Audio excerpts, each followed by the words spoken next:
All right, welcome to The Explainer. Today, we're going to dig into something pretty huge, Malaysia's national blueprint for behavioral insights and health. This is a bold new game plan for using behavioral science to build a much healthier nation.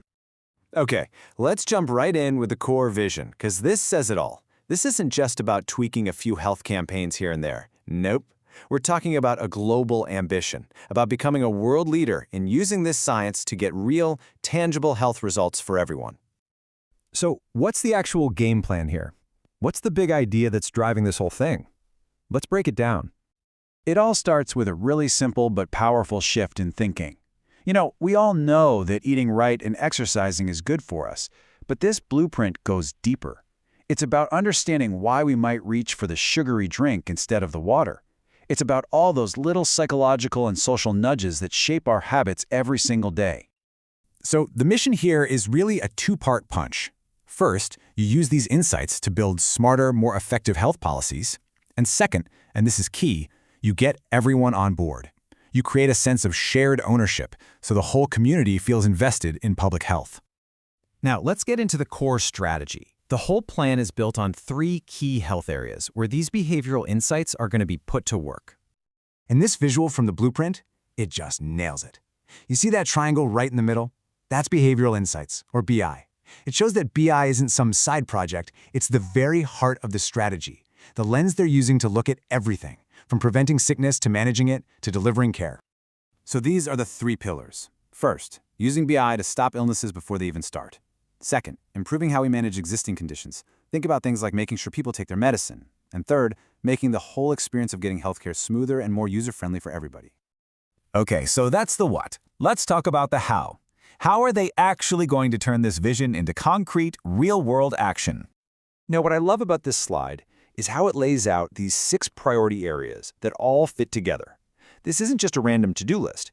It's a complete interlocking framework designed to weave behavioral science into the very fabric of the health system.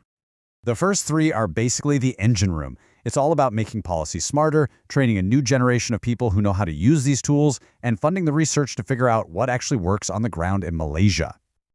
And then you have the support system that keeps that engine running smoothly. You have to track your progress, right? You need to provide expert advice when it's needed. And you've got to get everyone talking and working together, building a real community around this. A great plan is just a piece of paper without the right people and a solid timeline. So let's look at the who and the when. Who's driving this, and what's the roadmap? So when you look at the official structure, it's clear they mean business. This is a serious, coordinated effort. You've got a national steering committee at the top setting the direction, technical experts giving advice, and teams on the ground making it happen. But here's the thing. It's not just a top-down government thing. Not at all. This map shows that better health is literally everyone's business. It starts with you and your family and ripples out to schools, city planners, even big corporations.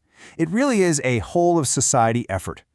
And they're not just throwing this all at the wall at once. The rollout is super strategic, broken into 3 two-year phases. First, you activate and build the foundation. Then, you accelerate by scaling up the things that work. And finally, you advance to full integration, aiming to be a global leader by 2030.